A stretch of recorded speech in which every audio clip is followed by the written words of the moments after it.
하나님 말씀은 출애굽기 3장 1절에서 5절까지 말씀입니다. 출애굽기 3장 1절에서 5절 말씀입니다. 구약 84쪽 되는 하나님 말씀입니다. 다 찾으셨다면 몸이 불편하지 않으신 분들께서는 다 일어나셔서 우리 거룩하신 하나님 아버지의 말씀을 받들어 봉독하시겠습니다. 교독하시고 마지막 5절은 합독하시겠습니다. 제가 먼저 1절을 읽어드리겠습니다. 모세가 그의 장인 미디안 제사장 이드로의 양떼를 치더니 그 떼를 광야 서쪽으로 인도하여 하나님의 산 호렙에 이르매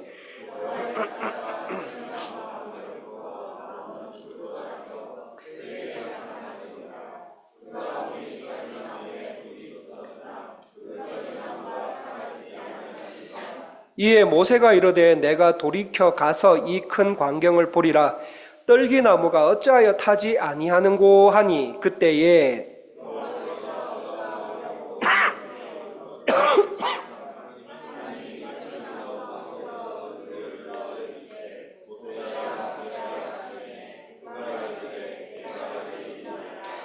하나님이 이르시되 이리로 가까이 오지 말라.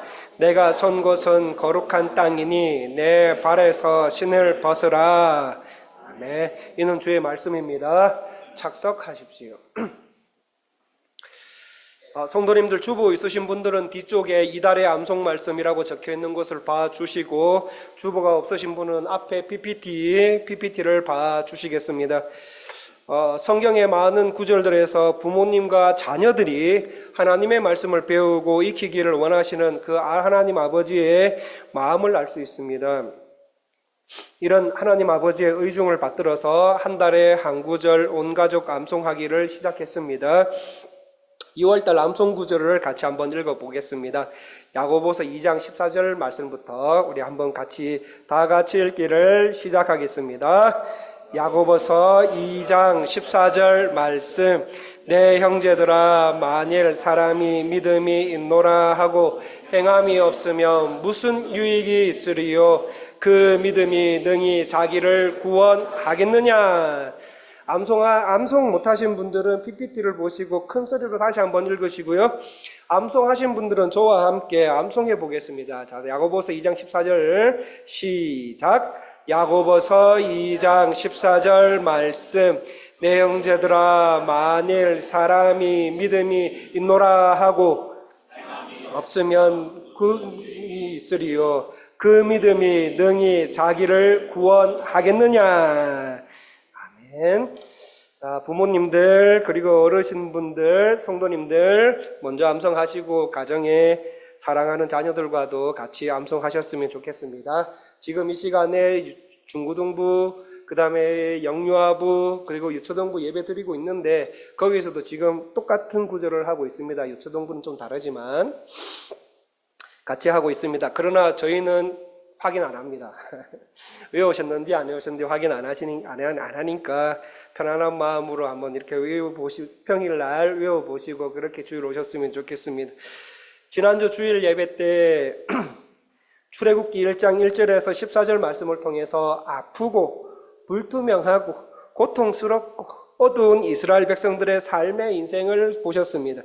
요셉이 애굽의 총리로 있을 때 이스라엘 사람들은 애굽 나라에 와서 그들에게 분배된 고센 땅에서 번성하면서 아주 잘 살고 있었습니다. 물론 고센 땅에 살면서 저마다 크고 작은 문제들을 안 경험했겠습니까? 이스라엘 백성들 그 고센 땅에서도 크고 작은 문제들을 경험하면서 그래도 어느 정도 만족하고 살고 있었는데, 이제 이 요셉을 지지했던 세력인 히크소스족이 이제 람세스 2세의 세력들에 의해서 밀려나게 됩니다. 밀려나게 되고 결국 람세스 2세가 정권을 잡고 그들이 펼친 정책에 의해서 애굽 전 지역뿐만 아니라 애굽의 영향력의 아래에 있는 그런 수많은 나라들에게까지도 막대한 영향력을 끼치게 됩니다. 물론 이스라엘 백성들도 여기에 예외는 아니었죠. 그래서 바뀐 정권과 정책에 의해 해외로 이주해 살고 있던 이스라엘 백성들은 순식간에 중노동을 하면서 학대를 받는 인생으로 살아가게 됩니다. 이 안락과 번영의 장소가 고통의 장소가 되어버렸습니다. 편함과 안식의 장소가 불안과 고난과 슬픔의 장소가 되어버렸습니다. 한마디로 이스라엘 백성들의 인생은 어떻습니까? 아프다, 불투명하다, 고통스럽다, 어둡다의 인생이 되어버렸습니다. 이런 인생이 되었을 때 하나님 아버지께서는 이스라엘과 우리 오늘날을 사는 저와 성도님들께 이런 일이 만약에 이런 일이 발생을 한다면 어떻게 하라고 말씀하십니까? 첫 번째, 네가 구원받았는지 점검해라. 맞죠? 네가 정말 하나님의 백성인지 구별해라. 분별해라. 그리고 두 번째는요, 그 시기가 바로 소명을 아는 계기로 삼아라. 그 어두운 시기가 너의 나로부터 받은 소명을 아는 계기로 삼아라. 그리고 마지막 세 번째는 뭡니까? 하나님 아버지께 간절히 기도하라는 의미로 받아들여라. 그렇게 해서 어떻게 하라고요? 부르짖어라. 이렇게 말씀하셨습니다. 자, 지지난주에는 내가 하나님의 백성에 대해서 백성인지 구원에 대해서 잠깐 보셨고, 지난주에는 하나님께 간절히 기도하는 것에 초점을 두고 말씀을 드렸다면, 오늘은 조금 어려운 주제지만 하나님의 소명, 그 하나님의 소명, 나를 향한 하나님의 소명을 어떻게 알 수 있는지에 대해서 잠깐 말씀을 나누고자 합니다.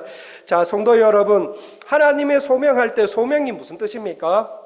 소명이라는 말을 사전에 찾아보니 하나님의 부르심 또는 사람이 하나님의 일을 하도록 하나님께 부름받는 일, 또는 생활 가운데 하나님께서 내게 원하시는 일을 발견하여서 그것에 헌신하며 살아가는 신앙을 소명이라고 합니다.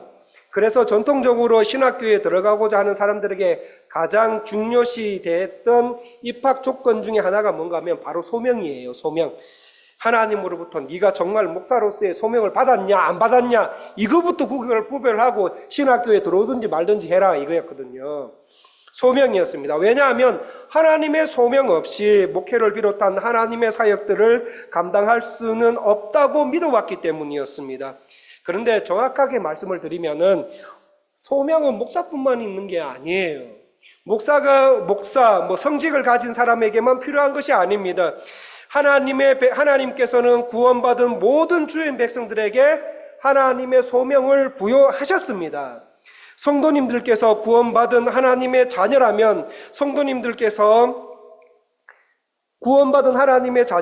성도님들 모두에게 하나님께서는 소명을 부여하셨고, 나이가 많으시든 적으시든 관계없이 하나님께서 주신 소명으로 이 땅을 살아가야 한다는 말씀입니다. 그 중에 소명에 대해서 가장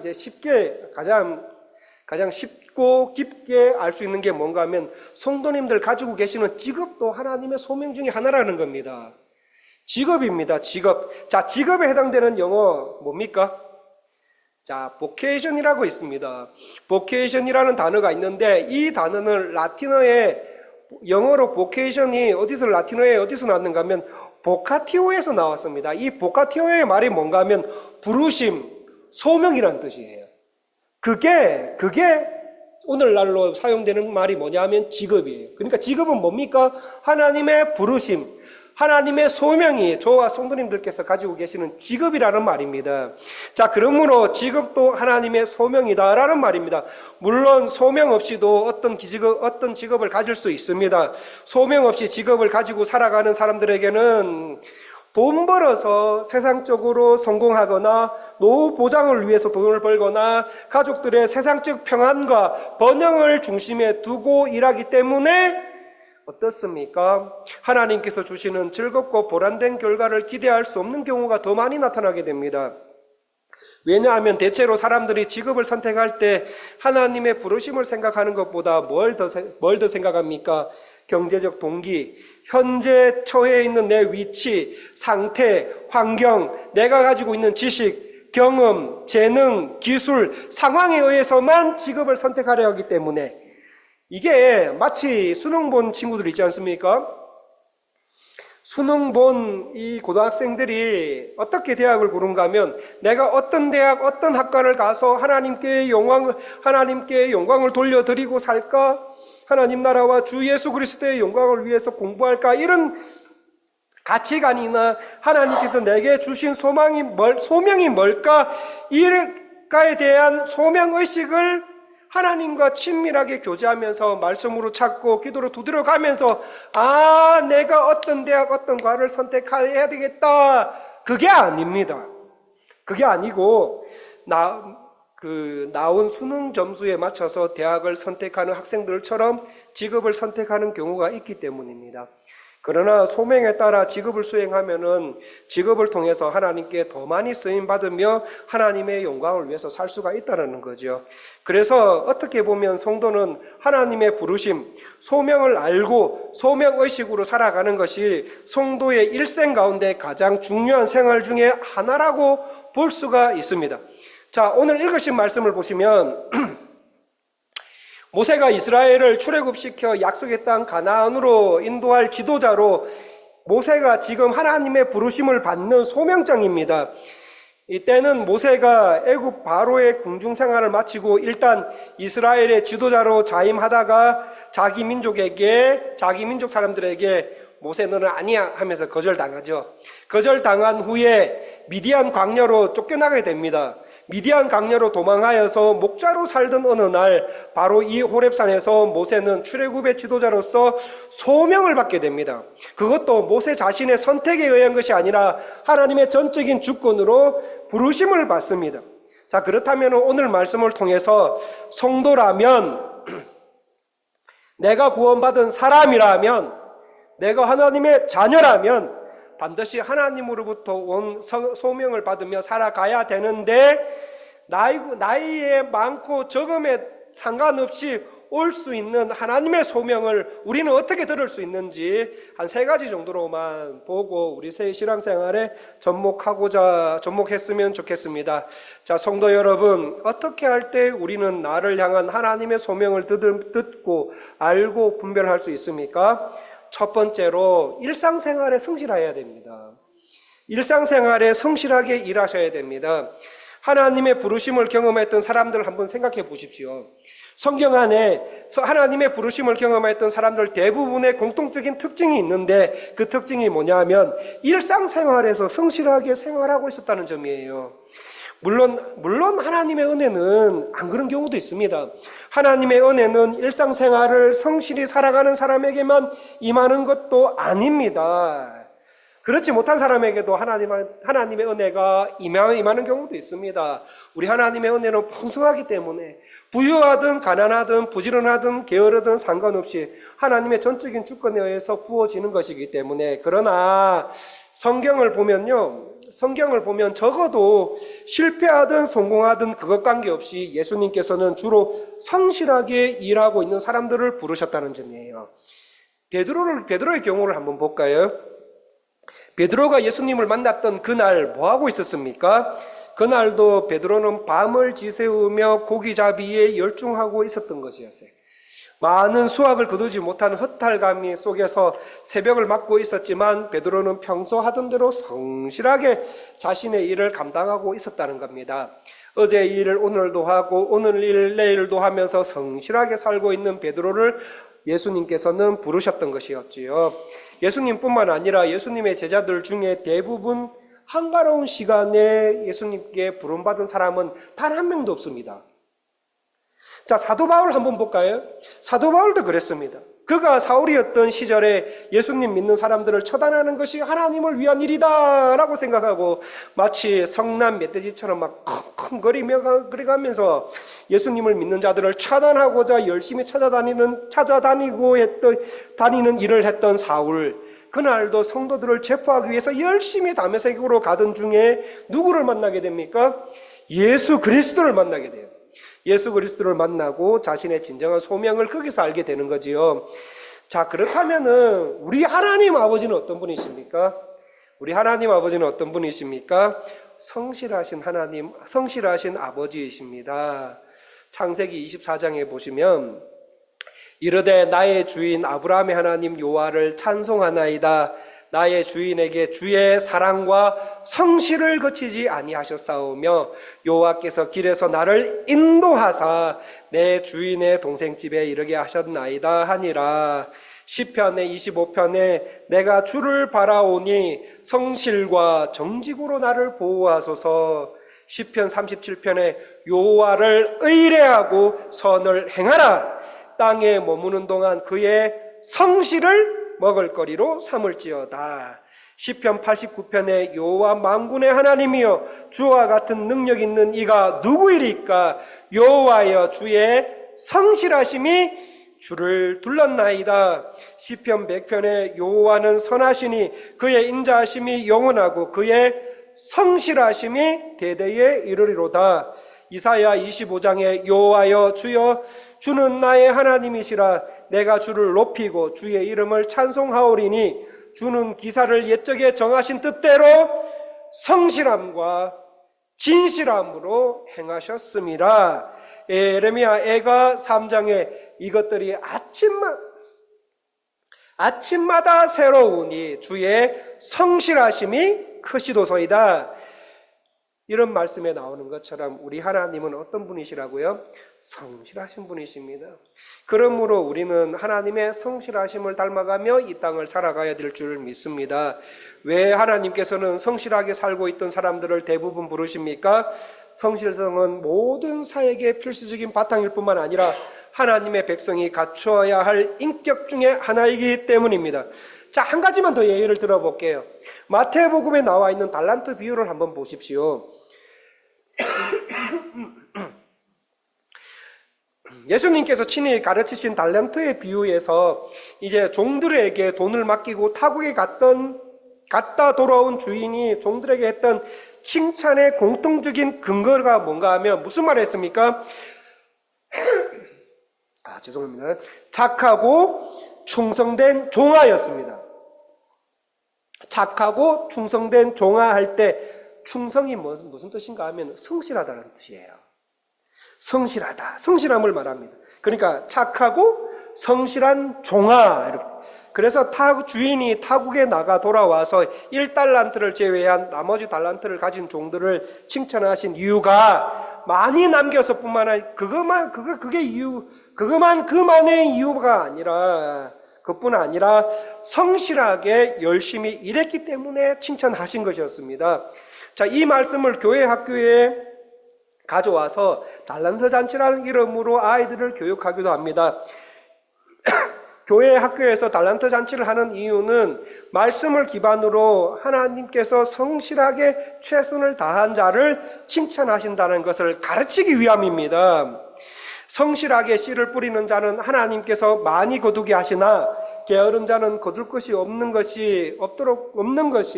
없을 수도 있도록 하는 것이 성경의 가르침입니다.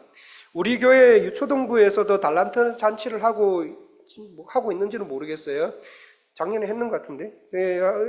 하고 있는지는 모르겠지만 하여튼 달란트 잔치를 하고 있는데 유초등부 학생들을 자녀로 둔 부모님들 교회에서 달란트 잔치를 이해할 때 두 가지를 이해하셔야 됩니다. 달란트 잔치 이해할 때 두 가지 신앙 교육을 하셔야 되는데 그게 뭔가 하면은 자녀의 구원함을 위해서 되돌아보셔야 돼요. 구원함. 그게 첫 번째 교육이고요. 기도하셔야 되고 또 한 가지는 뭐냐면 성실함입니다. 구원함과 성실함 두 개를 신앙교육 하시면서 달란트를 모을 수 있도록 하셔야 됩니다. 믿지 않는 가정들의 자녀야 교회 학교에서 좀 더 배려를 해야 되겠지만 적어도 믿는 부모님들께서는 하나님께서 성실하게 최선을 다하는 자를 어떻게 상 주시는지를 달란트 잔치와 같은 것을 통해서 배우게 하는 것은 기독교 교육에서 굉장히 중요한 것입니다. 어른들도 마찬가지입니다. 내가 하나님의 백성이요 성도라면 우리의 일상생활 가운데 하나님께서 내게 맡겨주신 학업, 회사, 사업, 직장을 하나님께서 원하시는 방법대로 방식대로 열심히 성실하게 하며 사는 것이 매우 중요합니다. 학교 생활도 마찬가지입니다. 과거에 제가 중고등부 청년대학부를 지도했었는데 그 청년대학부와 중고등부를 지도하다 보면 다 그렇지는 않지만 특별한 이유 없이 학교 생활에서 성실함이 결여된 학생들이 교회 생활도 잘 못하고 교회 주변만 맴도는 친구들도 봤습니다. 그런 반면에 회사에서 일 성실하게 하는 청년들을 보면 교회 일도 잘해요. 안 그렇습니까? 처음에는 교회 일에 경험이 없어서 부족하게 시작을 하지만 습관이 되도록 조금만 가르쳐주면 책임감을 가지고 잘 합니다. 이 모습을 제가 지켜보면서 성실한 것이 좋은 신앙생활을 하게 하는 중요한 습관이구나라는 것을 깨달은 적이 있습니다. 오늘 본문 말씀에 나오는 모세의 경우도 동일합니다. 모세는 하나님의 소명을 알기 전까지 그는 그에게 맡겨진 일을 충성스럽게 성실하게 감당을 했습니다. 진짜 그럴까요? 1절 말씀을 같이 한번 읽어보겠습니다. 출애굽기 3장 1절 말씀 다 같이 읽기를 시작하겠습니다. 모세가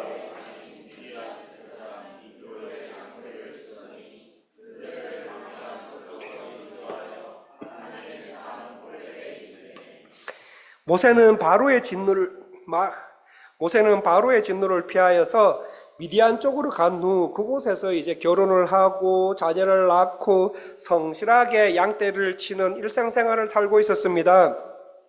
모세는 이스라엘을 출애굽시키는 지도자로 하나님께로부터 소명이 올 때까지 뭐 했습니까? 1절 말씀을 보시면 묵묵하게 평범한 직업인 가정생활을 하면서 성실하게 살아온 것이었습니다. 성도님들께서 사시는 삶의 자리가 하나님의 인도하심에 의한 자리인 것을 믿으십니까? 성도님들께서 허락하신 직장과 사업체와 회사와 직장과 가게가 하나님께서 인도하신 자리임을 믿으십니까? 그렇다면 그 삶의 자리에서 도망가지 마시고 피하지 마시고 그 삶에 성실하게 삶을 사십시오. 저는 대학에서 철학을 전공했습니다. 그래서 저는 그게 이제 목사가 될 줄 모르고 목사가 될 줄 몰랐습니다. 모르고 철학이 너무 좋았어요. 철학이 너무 좋아서 1학년 때 제가 국제통상학과를 들어갔었는데 철학이 너무 좋아서 제가 전과를 해버렸습니다. 부모님 모르게 그냥 전과를 해버렸는데 그래서 철학이 너무 좋아요. 너무 좋아서 대학 다니면서 성실하게 철학을 공부했습니다. 그 전공 서적 말고도 막 일부러 가가지고 책을 엄청나게 봤습니다. 그래서 철학 공부하면서 읽었던 그 책들이 나중에 목사라는 소명을 받고 목회를 배우며 살아가는 인생 속에서 이렇게 도움이 될 줄은 몰랐습니다. 성도님들, 아직 내 소명이 무엇인지 모르겠습니까? 그러면 일단 주께서 인도하신 성도님들의 미디안에서, 성도님들이 지금 하고 계시는 직장에서, 회사에서, 학교에서, 가정에서, 사업체에서, 교회에서 내게 주신 일을 성실히 하시면서 날마다 사셨으면 좋겠습니다. 이 가정에, 이 직장에, 우리 교회에, 우리 이 사업체에 하나님께서 나를 보내셨다라는 확신으로 열심히 맡은 일을 하시면서 말씀 순종의 삶을 사십시오. 어제 성실하셨던 것처럼 오늘도 말입니다. 또 어떻게 하나님의 소명을 들을 수 있고 알고 분별할 수 있습니까? 첫 번째 뭐라고 말씀드렸습니까? 일상적인 생활에 성실해야 된다. 두 번째는 하나님의 인도하심에 자신을 개방할 줄 알아야 됩니다. 하나님을 향해 내 마음을 열어놓은 채 하루하루 열심히 살아야 합니다. 자, 성도님들, 성실함은 제가 아까 이제 첫 번째 대제에서 말씀드렸던 성실함, 그 성실함은 어쩌면 하나님을 믿는 사람이든 안 믿는 사람이든 관계없이 모든 인생이 이 땅을 살아가기 위한 가장 보편적인 덕목일 수도 있습니다. 일 것 같습니다. 하지만 성실하게 생활하는 사람도 하나님께서 주시는 소명을 제대로 듣지 못할 경우가 있습니다. 왜 제대로 듣지 못합니까? 일상생활에 너무 빠져버린 나머지, 자신의 일에 너무 집중한 나머지, 너무 바쁜 일상생활 때문에 하나님의 손짓이 안 느껴지는 거예요. 요게 문제예요, 요게. 하나님의 너무 바쁜 일상생활 때문에 하나님의 손짓과 음성을 듣지 못하기 때문일 수도 있습니다. 다시 말씀드리면 하나님의 인도에 자신을 개방하지 못하고 오늘 할 일, 내일 할 일, 매일매일 해야 할 그 일에만 모든 관심을 집중하며 살아가기 때문일 수도 있습니다. 하나님의 인도, 하나님의 소명에 자신을 개방하지 않고 내게 주어진 하루하루의 일만 열심히 합니다. 그래서 하나님의 인도가 와도, 하나님의 부르심, 얘야 내가 너에게 이런 소명을 주겠다라고 자꾸 하나님은 손짓하시는데, 얘야 나 좀 봐라 나 좀 봐라 그렇게 하시는데, 어떤 사람들은 이걸 보지 않고 계속 그 일상생활에 집중을 하더라는 말씀입니다. 그래서 하나님의 부르심, 하나님께서 원하시는 신앙생활이 무엇인지 가르침을 받아도 그걸 알아차리지 못하는 거예요. 그래서 예수님은 일상생활을 성실하게 살아가기를 바라면서도, 예수님은 성실하게 살아가기를 바라십니다. 열심히 살기를 바라십니다. 그렇게 바라면서도 일상성에 빠지는 것을 늘 경계하라고 말씀하셨습니다. 이것을 예수님께서는 뭐라고 말씀하셨는가 하면 깨어있음이라고 가르치셨어요. 그러니까 일상생활 열심히 예수님도 하라고 하셨어요. 하라고 하셨는데 그 일상성에 빠지지 말고 깨어있는 신앙생활 하라는 거예요.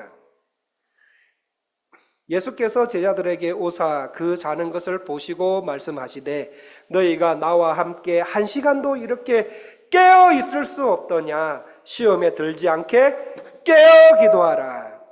그러므로 주의하라. 깨어 있으라. 집주인이 언제 올는지 저물 때일는지 밤중일는지 너희가 알지 못함이라. 그가 호련히 와서 너희가 자는 것을 보지 않도록 하라. 깨어 있으라. 이 말은 모든 사람에게 하는 말이니라.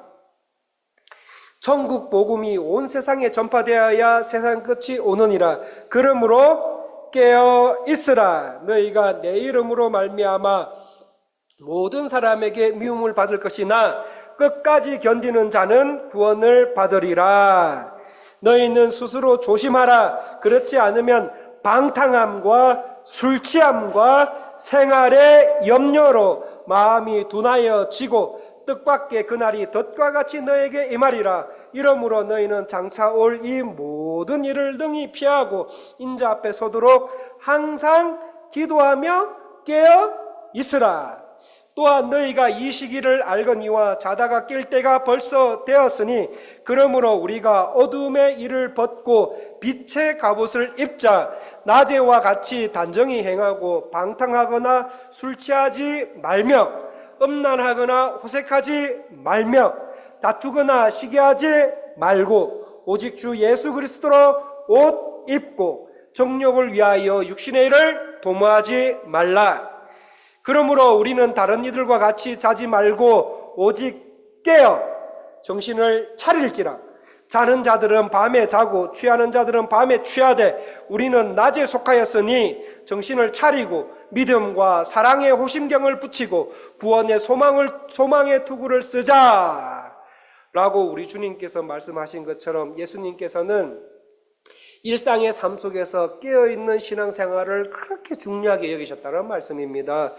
자, 그런 반면에 깨어있지 못한 삶의 모습도 말씀해 주셨습니다. 마태복음 24장에 보시면 이렇게 묘사하고 있어요. 한번 들어보십시오.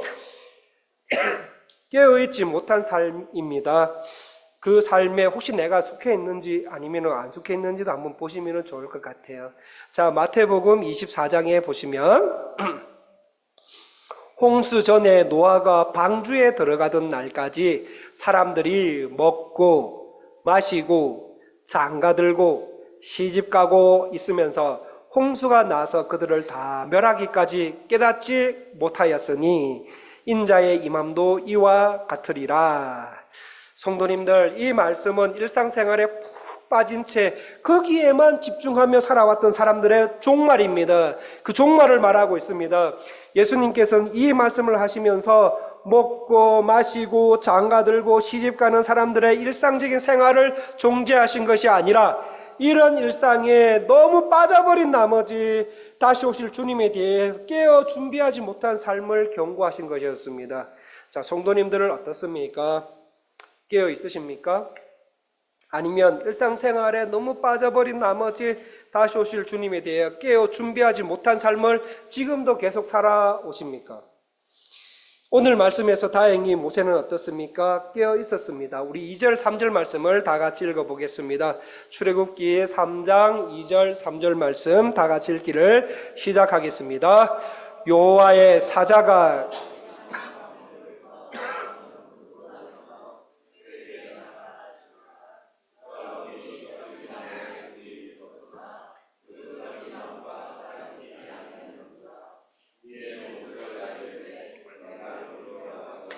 이 큰 광경을 보리라. 떨기나무가 어찌하여 타지 아니하는고 하니 그때에 모세는 자신의 일상생활에 성실했습니다. 일 열심히 했습니다. 하지만 하나님의 소명을 듣지 못할 만큼 일상생활에 푹 빠진 삶은 아니었다는 겁니다. 모세는 적어도 하나님이 그의 인생에서 새해를 시작하시고자 신호를 계속 보내실 때 그 신호를 알아볼 수 있을 만큼의 깨어있는 신앙을 살아가고 있었다라는 말씀입니다. 성도님들, 우리는 어떻습니까? 생활 가운데 주님께서 주실 소명의 기회, 그 기회 앞에 마음을 열고 계십니까? 지금 이 세상이 어떤 시대인데 하나님의 소명 좋아하네. 지금 세상이 어떤 시대인데 세상 그렇게 하나님의 소명하면서 세상 어떻게 살아가나. 살아가기도 얼마나 바쁜데, 너무 바쁜데 너무 바빠서 일상생활에 푹 빠진 삶을 살고 있지 않습니까? 그래서 나를 향한 하나님의 소명을 듣지 못하고 계시지는 않습니까? 성도님들, 우리는 먹을 것과 마실 것, 잘 것을 해결해 주시는 하나님을 아버지로 모시고 있고 그분의 부르심과 원하심으로 생활하는 분들이 바로 저와 성도님인 줄 믿습니다. 그렇다면 일상생활 가운데 하나님께서 내게 원하시는 소명이 무엇인지 알기 위해서 깨어있는 신앙생활을 하셔야 되지 않습니까? 매일매일 말씀 읽고 기도하시면서 주님께서 이 사업체를 허락하셨는데 이 사업체에 대한 소명이 무엇입니까?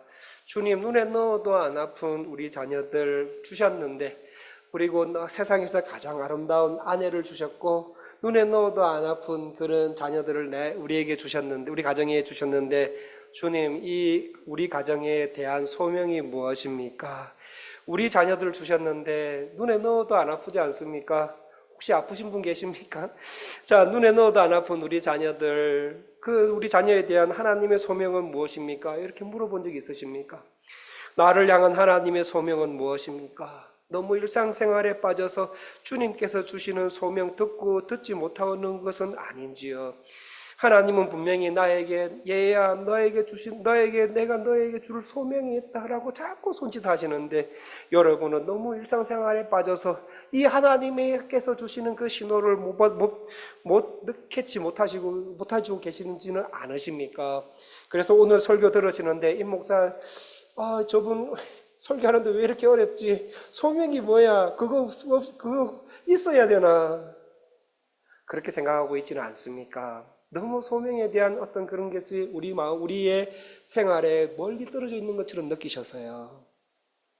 주님께서 주시는 소명대로 움직이는 가정, 사업, 자녀의 삶이 되게 하옵소서라고 날마다 기도하시면서 나와 가족들의 영혼이 깨어 있으면서 하루하루 생활하시는 것 어떻습니까?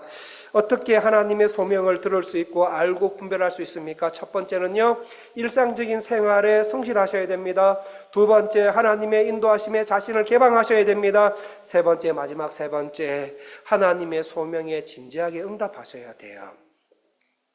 일상생활에 성실하며 하나님의 인도하심에 나 자신을 개방하고 깨어있는 신앙생활을 유지하면서 열심히 살아가는 어느 날 마침내 성도님들께서는 성도님들을 향한 하나님의 소명과 하나님께서 원하시는 삶으로 가라는 하나님의 손짓이 보이기 시작하실 것입니다. 모세가 그러했습니다. 자, 그러나 모세는 하나님의 소명을 알자 모세가 어떻게 합니까? 하나님의 소명을 피하려고 합니다. 소명을 피하려고 하는 모세에게 하나님께서 말씀하시는데, 우리 이제 설교 마무리하겠습니다. 출애굽기 4장 11절 12절 말씀 한 번만 찾아주시겠습니까? 오늘 읽으신 말씀 한 장만 넘기시면 출애굽기 4장이 나옵니다. 우리 찾으셔서 4장 11절 12절 말씀 한번 다 같이 읽어보셨으면 좋겠습니다. 방송실 센스 너무 좋습니다. 이거 안 가르쳐줬는데 와, 대단하네. 자, 4장 11절 12절 말씀 다 같이 읽기를 시작하겠습니다. 여호와께서 그에게 이르시되 누가 사람의 입을 지은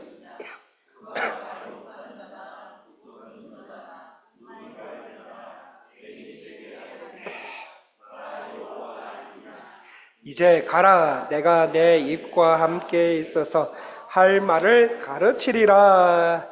하나님께서 소명을 주셨는데 소명을 피하려고 하는 모세에게 뭐라 말씀하십니까? 내가 너와 함께 하겠다. 내가 너로 필요한 말을 하도록 돕겠다라고 말씀하시고 계십니다. 만약 모세가 지금 이 말하는 이 시기 있지 않습니까? 이 시기에서 40년 전에 하나님으로부터 모세가 이 소명을 받았다면 모세는 안 피했을 거예요. 하나님 감사합니다. 저 그거 할 수 있습니다. 제가 왕국에서 왕이 되는 모든 지식과 천문학과 점성학, 건축학, 왕이 될 만한 리더십 기술들을 다 배운 사람입니다. 저 전쟁에 나가서 큰 승리를 해서 애굽의 모든 장군들보다 뛰어나다는 실력까지 인정받은 사람입니다. 주님 말씀만 해주세요. 일만 맡겨주세요. 다 할게요. 그때는 모세가 만만했어요. 자신만만했습니다. 하나님 안 계셔도 나는 뭐든지 할 수 있다는 생각도 할 만큼 자신이 처한 모든 환경과 배경이 좋았으므로 자신만만한 삶을 살고 있었습니다. 그런데 그 후 미디안 광야 40년 생활을 하면서 그는 많은 자신감을 상실하고 양을 치면서 하나님, 저는 하나님 없이는 저는 한없이 부족한 사람입니다. 저는 아무것도 아닙니다. 저는 하나님 도움 없이는 한순간도 살 수 없는 죄인입니다. 주여 나를 도와주십시오. 나를 도와주십시오. 하나님 내 인생을 구원해 주십시오 라고 상한 심령의 삶을 가지고 살아갔을 것입니다. 그리고 나서 이 삶을 살 때 하나님께서는 모세에게 진지하게 부르시는 거죠. 여기에 대해서 무디 목사님은 모세의 소명을 3단계로 나누어 설명했습니다. 첫 번째 단계, 지금 성도님들 어느 단계에 와 있는지 한번 보십시오. 자, 첫 번째 단계는 애국 궁중에서의 왕자 모세, 자신을 굉장한 존재, 자신이 하기만 하면 다 되는 존재로 착각했던 시절. 두 번째 단계, 미디안 광야에서의 생활. 미디안 광야에서 광야의 목자 생활에서 나는 아무것도 아니야. 나는 하나님 없이는 나는 아무것도 할 수 없는 죄인이야 하면서 아무것도 아닌 존재로 새롭게 자신을 발견하는 그 시절. 세 번째 단계, 출애굽의 소명을 위해서 부름받은 지도자 모세. 그 지도자 모세를 가르쳐서 하나님께만 자신의 존재를 의탁하는 시절로 세 단계로 나눈 바가 있습니다. 성도님들, 무디 목사님의 말씀대로라면 성도님들은 지금 어느 단계에 와 있습니까? 첫 번째 단계입니까? 두 번째 단계입니까? 세 번째 단계입니까? 말씀을 통해서, 기도를 통해서, 주변 상황을 통해 하나님의 원하심과 하나님의 부르심이 있다는 확신이 들 때 말씀과 기도로 점검하시고 또 점검하시고 또 점검하셔서 성령께서 부르고 계신다는 확신이 들 때 그때 우리의 반응은 진지한 응답입니다. 하나님께서 성도님들을 향한 소명을 들고 이리 와 얘들아 하면서 이리 와 내 소명을 받으라고 손짓하시고 계시는 분이 계십니까? 그런 느낌이 드시는 분 계십니까? 그러면은 진지한 응답을 하셔야 돼요. 하나님, 내가 이거 할 수 있을까요? 못할 것 같은데요. 할 수 있느냐 못하느냐가 아니라 하나님께서 할 수 있다 해라 라고 말씀하신다면 그 다음 단계는 여러분은 순종하시겠다고 진지하게 응답하셔야 된다는 겁니다. 그것이 하나님의 부르심 앞에 우리가 취해야 할 책임 있는 행동입니다. 성도 여러분, 책임 있는 행동할 때 책임이 영어로 뭐겠습니까? responsibility입니다. 자, responsibility에서 response는 뭡니까? 응답입니다. 그리고 ability는 뭡니까? 능력입니다. 이게 결합된 게 뭐냐? 책임이라는 단어입니다. 즉 응답과 능력이 연결된 단어가 책임이라는 단어입니다. 무슨 말입니까? 하나님의 부르심에 진지하고 적절하게 반응을 하시면 그 일을 수행할 능력은 누구로부터 온다는 겁니까? 하나님으로부터 온다는 거예요. 내 힘으로 하는 게 아니라는 겁니다. 하나님으로부터 온다는 거예요. 예수님께서 제자들을 부르시고 소명을 주실 때 이런 말씀하십니다. 나를 따라오라. 내가 너희로 사람을 낚는 어부가 되게 하리라. 이 말씀에서 따라오라가 예수님께서 제자들을 부르신 명령이었습니다. 예수님의 부르심에 제자들의 책임은 뭡니까? 따라가는 순종입니다. 자, 순종하면 사람을 낚는 어부가 되는 능력을 누구로부터 공급하는 겁니까? 주님께로부터 공급받는 거예요. 그래서 우리는 어떻게 해야 되는 겁니까? 따라가기만 하면 되는 거예요. 거기서 따라가는 능력은 누가 주십니까? 주님께서 받는 거예요. 그래서 모세는 4절에 2번이나 부르시는 하나님의 부르심 앞에 아직 그의 구체적인 소명의 내용을 다 몰라도 그 자신의 능력을 신뢰할 수 없어 미래를 전망할 수 없어도 모세는 뭐라고 말합니까? 내가 여기 있나이다 라고 대답하고 있습니다. 그런 것처럼 성도님들께서도 하나님의 부르심 앞에 하나님 내가 여기 있습니다. 주의 말씀을 순종하게 하옵소서. 주의 부르심에 응답하게 하옵소서. 나를 사용하여 주옵소서. 이것이 소명을 받는 첫 시작이 될 줄 믿습니다. 성도님들, 나를 향한 하나님의 소명을 알고 살아가고 계십니까? 잘 하십니다. 계속 그렇게 사시면 됩니다. 그런데 우리 가운데 아직 하나님의 소명을 갖지 않고 인생을 사시고 계시는 분 계십니까? 하나님의 소명이 무엇인지 모르겠는 분이 계십니까? 하나님의 소명을 갖기 원하는 자녀들이 있습니까? 당연히 있어야 되죠. 자녀들, 친지들, 지인들 있습니까? 그렇다면 하나님의 소명을 알고 분별하기 위해서 모세가 소명받은 이 3단계를 보시고 신앙생활에 접목해 보시는 것 어떻습니까? 하나님께서는 성도로 하여금 하나님 나라로 부르실 때까지 이 땅에서 하나님의 부르심에 따라 살도록 우리에게 소명을 주십니다. 내가 구원받았잖아요. 내가 구원받았다. 구원받은 주의 자녀들에게는 하나님께서는 하나님의 소명에 따라 살 수 있도록 소명을 주십니다. 소명을 주십니다. 그러므로 나를 향한 하나님의 소명이 무엇일까? 내 사업과 내 가정에 대한 소명은 무엇일까? 자녀에 대한 하나님의 소명은 무엇일까? 알기 원하시는 성도님들이 계시다면 오늘 말씀 믿음의 선배 모세가 받았던 소명을 받는 과정을 보셔야 됩니다. 성도 여러분, 어떻게 하나님의 소명을 들을 수 있고 알고 분별할 수 있습니까? 첫 번째는 일상생활에 성실을 하셔야 돼요. 두 번째, 하나님의 인도하심에 자신을 개방할 줄 알아야 됩니다. 세 번째, 이렇게 되면 하나님께서 손짓하시거든요. 그러면 하나님의 소명에 진지하게 응답하셔야 합니다. 오늘 말씀, 모세의 소명에 관한 말씀을 성령의 도우심을 구하시면서 천천히 한번 또 읽어보셔서 신앙생활 하시는 가운데 내게 오는 하나님의 소명, 지금 이 시대에, 이 혼란스러운 시대에 하나님께서 우리에게 원하시는 건 두 가지라고 말씀드렸죠. 첫 번째는 간절히 기도해라. 부르짖어라. 또 하나는요, 하나님의 소명이 뭔지 그것 너희들 캐치하라는 그런 계기로 이 혼란스러운 삶을 우리에게 주신 줄 믿습니다. 그러므로 이때 우리가 해야 할 신앙생활은 그 하나님의 소명을 알고 하나님의 부르심에 따라 세상을 살아가는 것이 저와 성도님들의 삶인 줄 믿습니다. 우리 같이 한번 제가 기도하겠습니다.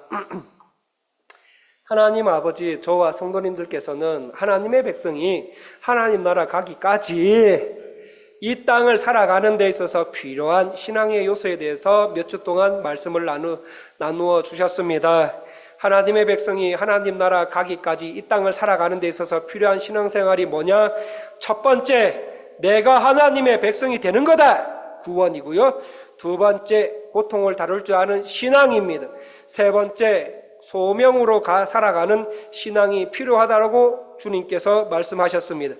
내가 구원받았는지 구원받지 못했는지 점검하게 하시고, 그리고 구원받지 못한 누군가를 위해 간절히 기도하는 시간이 되게 하시고, 구원받은 주의 백성들이 이 땅에서 반드시 만나게 되는 고통, 그 삶의 고통을 하나님 앞에 아뢰어 다룰 줄 알면서 하나님께서 주시는 소명, 가정에 대한 소명, 직업에 대한 소명, 사업에 대한 소명을 알고 그 소명의식으로 이 땅을 살아가서 하나님의 약속의 땅에 도달했을 때 하나님 아버지로부터 착하고 충성된 종아라고 칭찬받는 인생으로 오늘 하루도 내일 하루도 주님 십자가 지고 가신 길을 우리도 따라가는 신앙이 되게 도와주시옵소서. 그렇게 하실 주님을 찬양하며 존귀하신 예수님 이름으로 기도합니다.